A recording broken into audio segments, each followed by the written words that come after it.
Bienvenidos y bienvenidas, queridas y queridos estudiantes.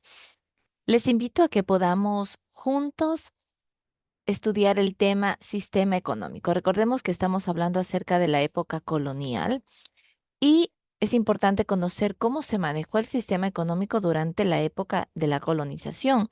Y en primer lugar, nos encontramos con esta actividad que eran las minas. Y normalmente este era un trabajo que se dio tan pronto los españoles llegaron a nuestro territorio, comenzaron a organizar un sistema económico basado en la extracción de metales preciosos, el oro, la plata. Vemos que en el Virreinato del Perú, en el año de 1540, se descubrieron varios yacimientos. Entre ellos, uno importantísimo fue el yacimiento de Potosí, el cual proveía 2/3 de la plata que ingresaba a España.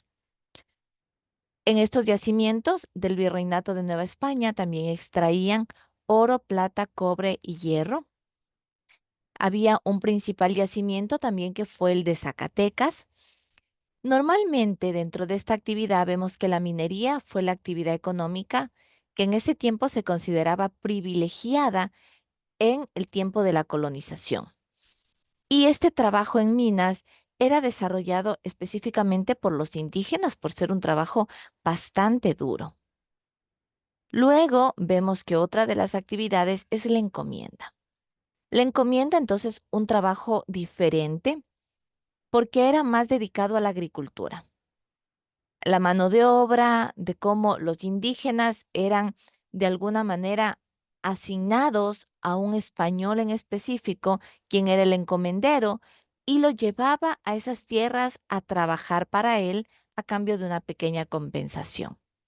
El encomendero, que era el español, se convertía en el responsable del grupo de indígenas y se encargaba de que fuesen estos evangelizados. Al inicio, normalmente no existía una legislación que garantizara los derechos de los indígenas, por lo cual eran cruelmente explotados. Otra de las actividades era el obraje. El obraje, en cambio, surgió como una forma o una mano de obra en talleres dedicados a la manufactura de textiles. Aquí, en cambio, los indígenas eran reclutados de entre las encomiendas y llevados a estos pequeños talleres en donde se los retenía a hacer el trabajo. ¿Sí? Normalmente, ¿de qué manera se los retenía? Dice que se les hacía préstamos hasta endeudarlos totalmente y así el indígena estaba obligado a trabajar de por vida en estos lugares. Otra de las actividades es la mita, que era un trabajo tributario que normalmente se daba en los Andes. Durante la colonia, los españoles implementaron la mita andina, en donde reclutaban mano de obra de las encomiendas con ayuda del doctrinero y llevaban a estos indígenas. ¿A quiénes llevaban?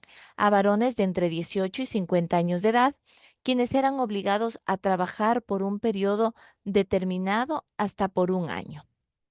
Esto lo hacían a favor de los españoles, ¿sí? Quienes les pagaban un valor bastante mínimo y esta actividad que fue la mita fue totalmente prohibida en la Constitución de 1812. Y una actividad más es el latifundio.